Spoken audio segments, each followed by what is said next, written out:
Mr. Keith Barry, I know we're quite close here.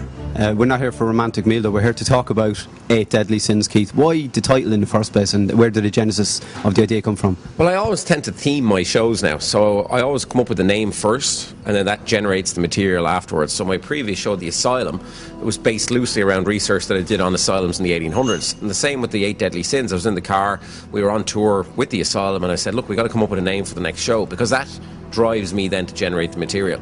So I was just thinking, 7 Deadly Sins, there's lots, a big umbrella of material that you can put underneath sins. And then I said, well, let's create an 8th one as well. So that's how I came up with the 8 Deadly Sins. And then I went off, researched the existing 7 Deadly Sins like crazy, and then created an 8th Deadly Sin for the purposes of the show.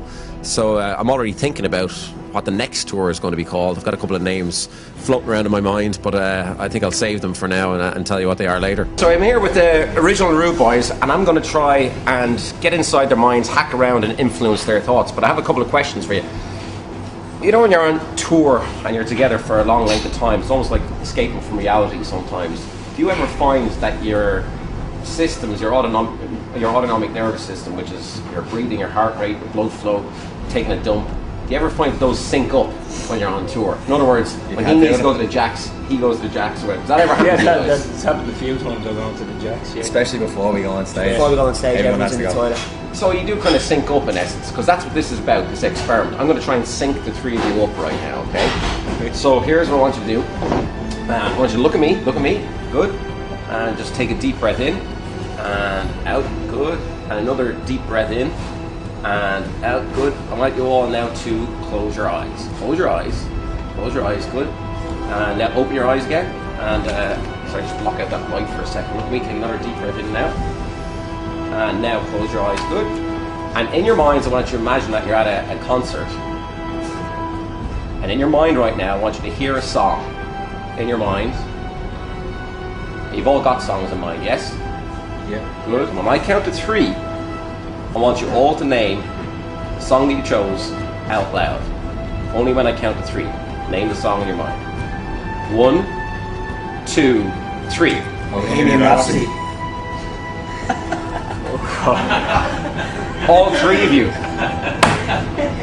We're thinking of Bohemian Rhapsody. It's always been unique now. Yeah, so was I. No, but wait. Be honest. You had a second song in mind as well. I did. Okay, what was that song? Imagine by John Lennon. Really? Yes. What if I told you that before this whole thing started, I actually influenced your thoughts and got inside your mind? Because remember when I said escape from reality? That's one of the opening lines of Bohemian Rhapsody. So I was attempting to influence your thoughts, your actions, inside your mind by doing that. But not only that, when I held up the newspaper and I said, I'm blocking out the light, it was nothing to do with blocking out the light. It's actually called pre-conscious processing. Pre-conscious processing is the registering of information in the subconscious mind through your peripheral vision. In other words, you can know something without actually knowing that you know it. And if you don't believe me, this is today's newspaper, and I took out an ad myself for the original Rudeboys in the paper. There's the ad there, and read out loud what it says. Hey lads, great meeting you today. If I managed to influence you successfully, you will have just named the song Bohemian Rhapsody by Queen. P.S. Neddy is also thinking of Imagine by John Lennon. All the best, Keith.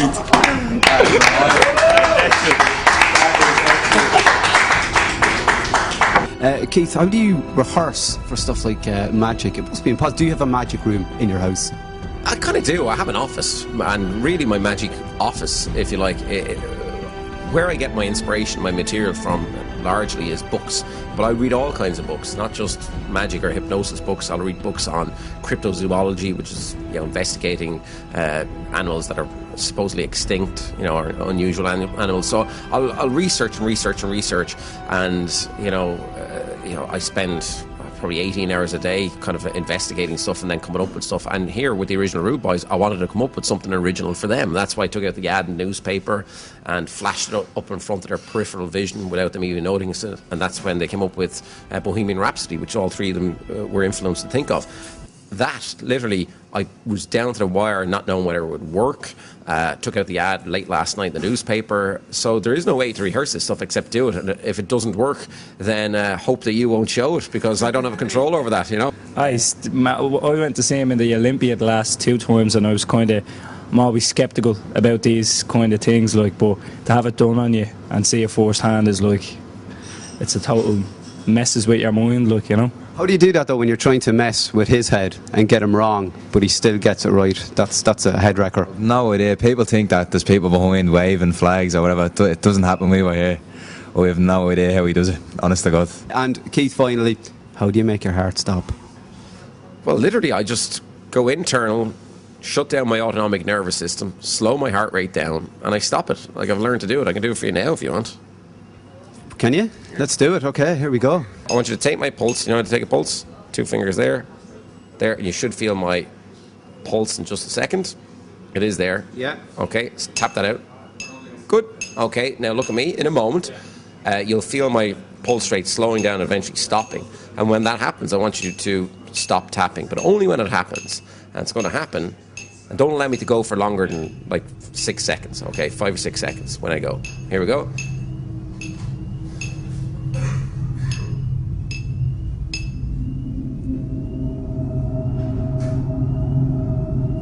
That's about 5 seconds.